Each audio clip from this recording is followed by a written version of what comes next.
Hello, today I'd like to talk about the new David Fincher movie, The Killer, which is, as I understood it is a movie that had a limited amount of time on the big screen, which I did not see. I was not privy to in my town. It was not shown here, but then appeared on Netflix, which is where you can watch it now. I think that what we have with The Killer is low key, as my Gen Z fans would say. This is low key, another Literally Me movie, and I'm about to explain why. Now, what is The Killer about? It's about a killer. Which seems self-explanatory, because it is. I mean, the title pretty much explains it.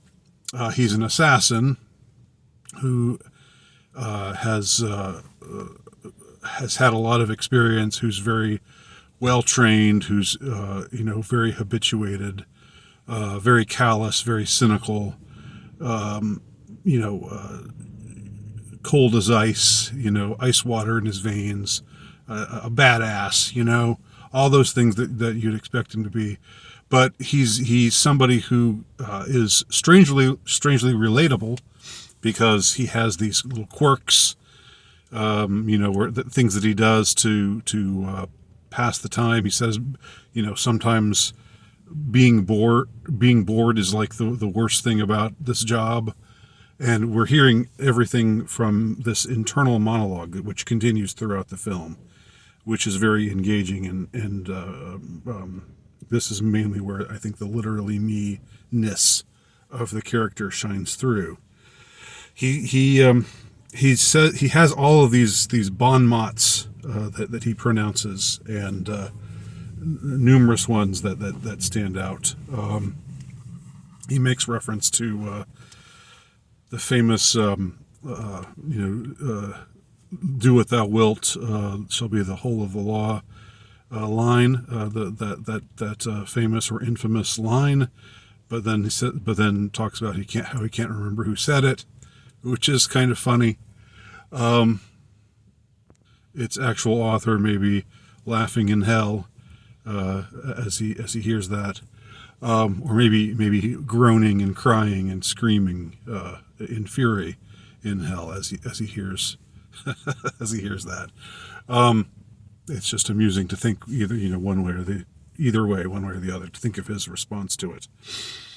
So let's see. He has all these quirks. He has all of these things that he tells himself, and this whole routine that he does to get himself prepared to do the deed.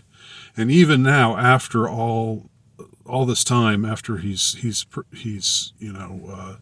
presumably murdered tons of people, because it's what he does. He kills for money. He's a hired hand. He's a hitman, and he doesn't work for cheap, because he's very good at what he does. So even after all this time, he still has to tell himself things that more or less justify or attempt to justify what he's doing. He talks about how the birth rate and the death rate are constant, and what he's doing is basically a drop in the bucket of all of that. And like he tells himself, don't get caught up on trivialities, focus on the target. He has all these things that he has this self-talk that he does. And what's most interesting in the first few minutes of the movie is that he messes up. This guy who's so good at doing what he does, and so competent, and so he's somebody who really sells how competent he is, and how proficient he is, and how he just doesn't give a damn about anything. Or he doesn't. Those moral concerns don't bother him, because morality is just an illusion, or something like that. justice doesn't really exist, and blah, blah, blah, and so on. His whole nihilistic perspective, which is, of course, what he tells himself to help himself continue to commit these acts, these murderous acts. But he messes up, and his response to messing up is just to be something like, that's interesting. That's different. And then he's on the run, and he does all these things, and the hyper proficient, hyper obsessive compulsive kind of person that he is. He escapes, again, hyper competently doing his thing, but he gets away from a botched job. And this is presumably the first time that has ever happened. So he's faced with something new, and there's something, relatable about that, even though none of us, I hope, can relate to being a hitman. There's something, we're sort of allowed into his world, in the way that we all understand how it feels to mess up. And how embarrassing it is, and how consequential it can be, when it's something big like this, like carrying out an assassination. So that's the first, surprise, the first curveball that we get thrown. And I'm not going to, elaborate on it any more than that, because I want you to see the movie.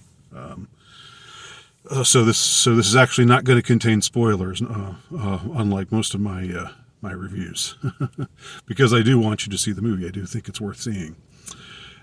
The second surprise comes about a half hour into the movie, when we find out that this guy, this cold as ice guy, this guy who's just has no love for anybody, seemingly, and could kill anyone for any reason. He doesn't care about the reason. It's just what he does, and it's just about making the money and getting the job done, collecting the money, and then moving on to the next job.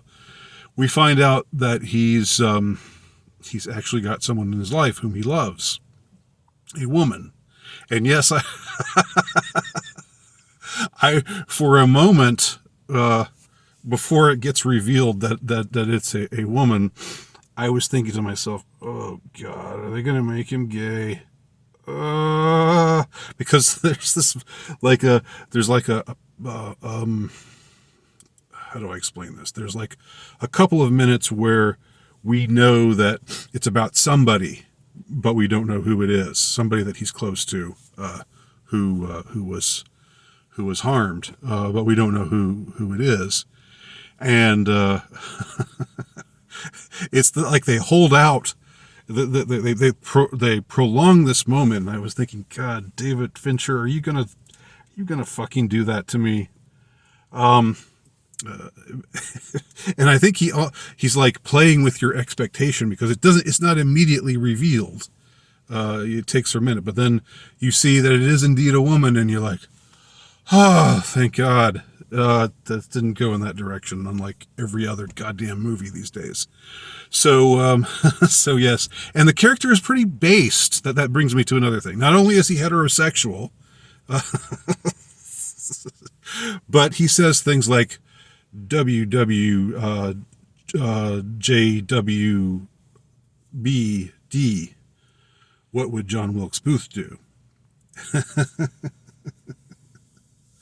Now it works. It works because John Wilkes Booth was an assassin, of course. But it's interesting that he picks out that particular assassin. And there's something in me that thinks that Fincher is still semi-based, and maybe it's just what I want to believe. I don't know. You have to kind of do it by stealth these days. if you want to still be in the biz, or yeah, you just have to, you just basically have to fling it off and not care.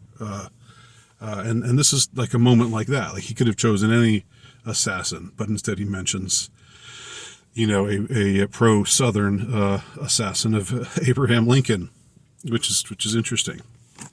Also, the part of his routine, part of his whole OCD routine. And by the way, we never know this guy's name. We never learn it. He's always just the killer, the titular killer to us.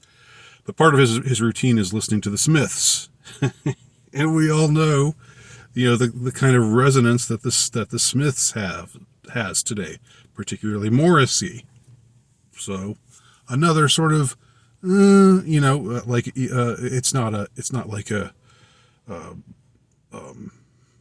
not blatantly based, but it certainly has, based resonances to it. Okay, so then he's actually out for revenge, and he goes through. He's out to find the people who harmed his woman and tried to kill her. She's all right, but she's sort of hanging on by a thread, and it was a consequence of him botching the job. So again, we're allowed into the world of this guy who would otherwise not be very relatable, but he's messed up, and in messing up, he's done something that has resulted in the endangerment of somebody whom he loves, maybe the only person in the world whom he loves. So then he goes about methodically finding out what happened and who was responsible, and taking action. And it's interesting to see, who he saves and who he damns. If we're gonna talk about him, as a sort of godlike figure, because the whole thing is from his point of view, and most of the time is, he's except for the big botched assassination at the beginning, and then also an error a little bit further on, where his intent is to torture one of the bad guys long enough to get him to tell him information, but the bad guy ends up dying sooner than he thought he would. So that's also another thing where it's like, oh, if I lost a step or two. So he goes about it in his extremely methodical way, and he has reasons for and it ultimately amounts to a kind of values of a kind, because there are some people that he spares, and others that he doesn't, and pretty much everybody that he doesn't spare, they all he figures out, or he can put together in his mind that they are culpable, they are complicit, they are responsible, and so for him, that's just they've got to go, they've got to die.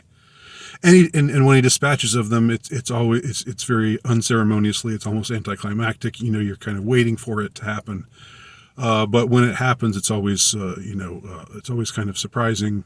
You kind of think at one point that one particular character is going to charm him out of killing him or her. I don't want to give anything away, but